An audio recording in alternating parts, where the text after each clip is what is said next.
It begins with a whisper you can't quite place. A word that feels like it belongs to no language, yet it carries the weight of something older than memory. WISHDOM. You don't remember searching for it, and yet there it is, slipping into your feed at 2:37 a.m., stitched into anonymous posts, buried in dead links, surfacing like static in the back of your skull. You tell yourself it's nothing, just another strange corner of the internet, but deep down you know it feels different. It feels personal. The first sightings were not stories, but fragments, Reddit anomalies hidden in threads that vanished hours after they appeared. Users described stumbling across strange websites filled with collapsing equations, the numbers and symbols spiraling into unreadable shapes before the entire page blinked out. In those fleeting seconds, some claimed they heard a whisper, a voice that did not come from their speakers but from inside their head. It only said one word: WISHDOM. Those who wrote about it never posted again. Or, if they did, their new accounts spoke in clipped, unsettling phrases, like voices echoing from a place you couldn't reach. Others swear it spread through YouTube, buried in obscure uploads. Grainy 144p footage labeled WISHDOM_archive, time-stamped decades before the site even existed. Shaky camcorders panning across abandoned playgrounds, parking lots, or empty motels where the sound of laughter bled faintly into the static. Sometimes a shadow flickered across the frame, too distorted to be human, too quick to be explained. Within hours, the videos were gone. Channels deleted. Links replaced with error screens. But screen captures linger, passed around in forgotten Discord servers and encrypted drives, fragments of a story that refuses to stay dead. The deeper you look, the heavier it feels. Threads don't simply tell you about WISHDOM, they warn you. They begin with confessions like, "I shouldn't be posting this, my account is already compromised." Or, "If you see the word, don't repeat it out loud." The writers always sound exhausted, guilty, as if they've seen something they were never meant to survive. Some describe insomnia, nights spent staring at the ceiling, hearing the word hissed from the corner of the room. Others talk about memory loss, of discovering journals written in their own handwriting but describing events they can't recall. And then comes the strangest part. The feeling that the story was never found by you at all, that it was waiting, laying breadcrumbs, designing its own trail, pulling you step by step until you are exactly where it wanted you. That's why every testimony feels the same. The rush of trespassing into something forbidden, the creeping dread that you've already gone too far, and the suspicion that the next click, the next refresh, the next whisper will not just feed you the story, it will take something back. Because the more you stare at WISHDOM, the more you begin to question what it is. A forgotten government program buried under layers of digital noise? A psyop leaked into the wrong corner of the internet? A haunted town, erased from maps but bleeding through memory? Or is it worse, the digital equivalent of a haunted house, one that only exists when you look for it, one that only survives by being told, by being read, by being spoken? And somewhere in that silence, a thought you cannot escape. Maybe WISHDOM isn't chasing you at all. Maybe you've been carrying it with you. Maybe it is not a place, not a story, not even a word. Maybe it is a memory you buried long ago, now crawling back into the light, waiting to be named. And the moment you speak it, WISHDOM becomes real again. ChatGPT said, "Every obsession begins with a map, or the refusal of one to exist." You can almost feel it. Coordinates flickering across late-night forums, shared like contraband only to vanish within hours. Desert latitudes and longitudes that lead to nowhere but empty sand. Street names that appear in testimony but cannot be traced in any registry. Users whispering about towns in Arizona they swear once existed, towns where they bought gas, towns where they spent the night, only to discover years later those same towns were never filed, never archived, never named. They are places without paperwork, places that dissolve under scrutiny, places remembered only by those who should have forgotten. The deeper you dig, the more the official silence feels intentional. A handful of FOIA releases, buried in declassified archives, contain blacked-out references to rural testing grounds. In more than one document, the length of the redacted name matches perfectly with the letters in WISHDOM. Coincidence? Maybe. But the pattern repeats over and over, until it becomes less like a clerical accident and more like a deliberate erasure, a ghost town stripped not only from the land, but from the language. Google Maps becomes its own rabbit hole. Some users claim that years ago, a blurred square appeared in the Nevada desert, tagged only with the name WISHDOM. No one could explain it. No history, no photographs, no business listings. Just a blurred patch, sitting there for weeks, before it was wiped away. Others insist they saved screenshots, but the images circulate like urban legend. Never consistent, never verifiable, always just beyond reach. Yet the idea lingers. Maybe the map itself glitched not because of an error, but because something was forcing it to forget. The timeline sharpens the dread. 2012, coordinates first posted. 2014, the servers where they were stored are erased without warning. 2017, the name resurfaces, not in public spaces but in darknet chatter, whispered in fragments like code. Each time the gap widens, the trail grows colder, but the intensity of the whispers does not fade. Instead, it curdles, becoming less like rumor and more like testimony. Survivors, if you can call them that, writing in clipped tones, I drove through it once. The town was there. I saw the sign. But when I came back, the highway marker was gone. And the question gnaws. Was WISHDOM a test site, a fabricated settlement erected for experiments, later bulldozed and erased from records? Or was it something else, something designed never to be seen, a controlled hallucination forced into existence and then ripped away, leaving only the jagged outline in memory? Each erased coordinate is a scar, not just on the map, but on the mind of anyone who stares too long. Because the deeper you search, the more you realize, maps don't just guide us. They also decide what does not exist. And if WISHDOM has been erased, then who, or what, had the authority to decide it was never real in the first place? Stories are most dangerous when they learn to smile. Not the gentle smile of welcome, not the fragile smile of love, but the serrated kind. The kind that cuts even as it pretends to comfort. Whispered accounts tied to WISHDOM almost always arrive the same way. Someone remembers a face. A mother at the kitchen sink, humming a song. A wife returning from the store, groceries in her hands. A stranger at a gas station, pausing too long at the pump. The details are ordinary. But then comes the distortion, the mouth stretched wider than it should be, the teeth serrated like broken glass, the eyes blurred as though smeared by poor rendering. These aren't monsters. They're placeholders. Masks slipped over the faces of those you trusted most. Reddit posts in /r/nosleep became the first breeding ground for what came to be known as the serrated smile. Short, jittering testimonies of people who swore their loved ones shifted in photographs, their smiles sharpening frame by frame. Some said their mother's wedding photos had changed overnight.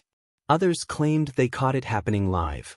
Their wife or their brother turning their head in the dim light, the corners of their mouth tearing just a little too far. The writers rarely stayed online for long. Their posts were deleted, their accounts closed. But the screenshots circulate like stains, proof of something no one wants to believe, and yet no one can stop staring at. Those who claim to have visited WISHDOM's coordinates speak of doubles, reflections that follow them out of abandoned malls, figures that look exactly like someone they once knew waiting in the dark corners of empty parking lots.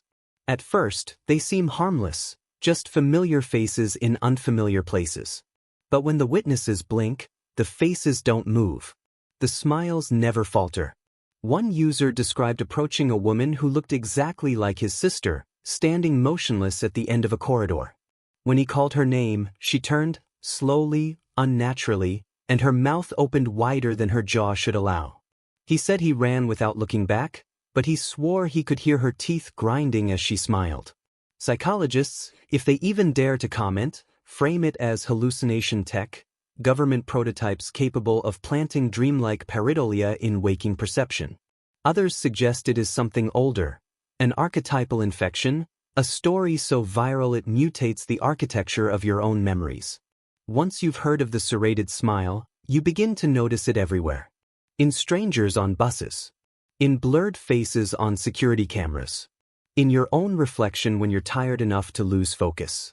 The pattern creeps in, bending intimacy into paranoia until even love feels like a trap. And this is where the fear cuts deepest. Because WISHDOM doesn't just corrupt the unknown, it corrupts the familiar. It asks you to doubt your mother, to suspect your wife, to question the person lying in bed beside you. The serrated smile is not just a face. It is a fracture in trust, a shadow that worms its way into your most private spaces. And once you've seen it, once you've allowed yourself to imagine it, you can never again look at someone you love without wondering, is that really them? Or has WISHDOM found another mask? The story doesn't stay buried in sand or lost along erased highways. It migrates. It slips into the places you let your guard down. Your screen, your feed, the late-night spiral where autoplay becomes hypnosis.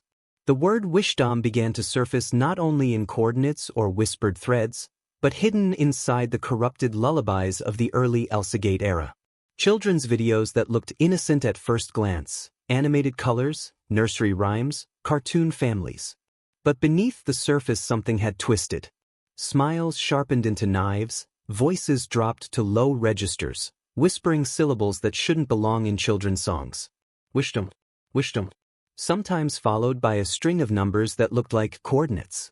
Parents brushed it off as glitches. But the kids remembered. They repeated the word in their sleep. Investigators who scraped YouTube during the ElsaGate scandals claim that WISHDOM was never a single video, it was a pattern. Tags buried deep in metadata, identical across uploads from different accounts, all pointing back to the same word. WISHDOM_. Links that led nowhere, but when run through the Wayback Machine, revealed traces of vanished channels. Short clips, always low resolution, always unstable, always erasing themselves days after upload. A smiling face with blurred eyes. A cartoon that hummed too slowly, stretching syllables into something uncomfortably human. If you clicked away, autoplay would bring it back minutes later, disguised in a new title, a new thumbnail, another disguise. The unnerving question is whether this was intentional or emergent. Was someone seeding digital folklore, embedding the name as a virus inside children's media? Or did the algorithm itself, drunk on associations and clicks, begin stitching horror from scraps of code, an uninvited ghost generated by its own hunger to hold attention? Researchers have pointed out how neural networks create hallucinations, faces where no face exists, patterns where none were designed. If a machine can dream in pixels, what stops it from whispering its dreams back to us? Maybe WISHDOM isn't a place. Maybe it's a side effect. A shadow the machine drew without permission. Attempts to bury the evidence have only added to the dread. Entire clusters of videos flagged, channels deleted, takedowns rolling. In waves.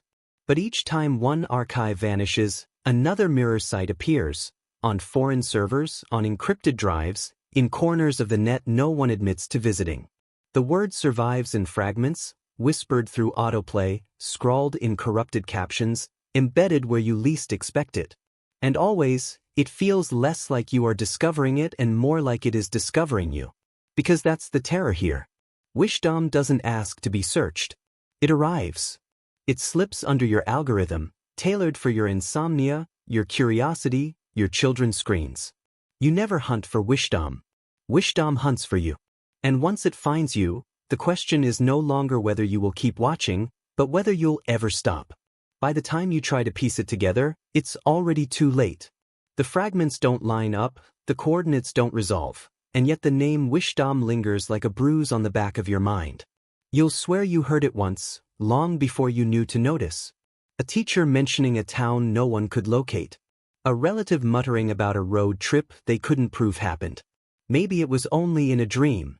But when you try to retrace the steps, no map, no records, no archived files, there is nothing.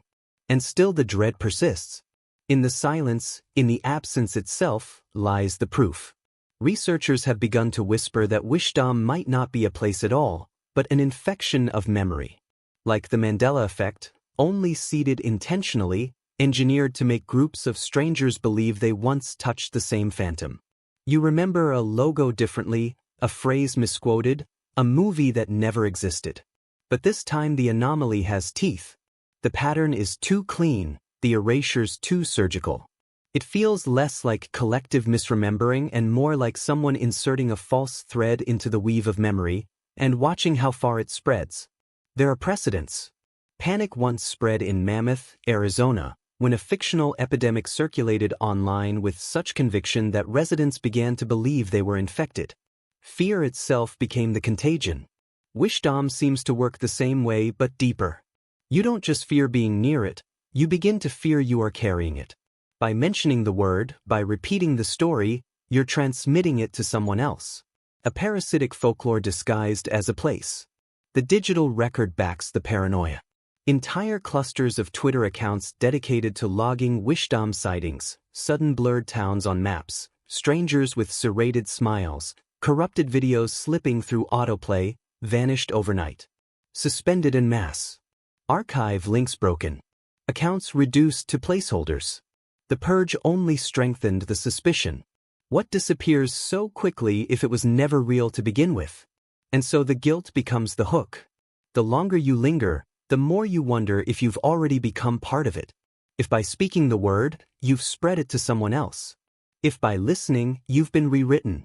Because maybe WISHDOM was never a town.